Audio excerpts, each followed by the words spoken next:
So Yep. tree hydrangea, love it. As you suspected, too close. Too close. Because this wants to get, I mean, this could get like 20 feet wide if you let it. Mm. But I think you want a minimum 5 feet from the corner. And I would kind of center it. So I would go like here with it.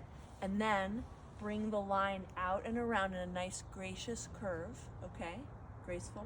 I always get this wrong. Graceful. Whatever. It's lovely. A nice, smooth, Yes. sweeping curve. Great. And then maybe 2 feet out is where the edge of the bed is. Okay. Okay?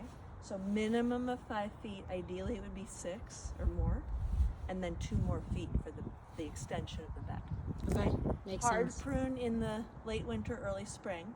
Each time you make a cut, 3 more stems will come out and could grow like 3 feet in a growing season. So you don't need to be afraid, but you need to look at the branches and see the direction they're going. You're getting rid of things like this Yeah. that are going down. You're getting rid of crossing branches, okay, broken, dead.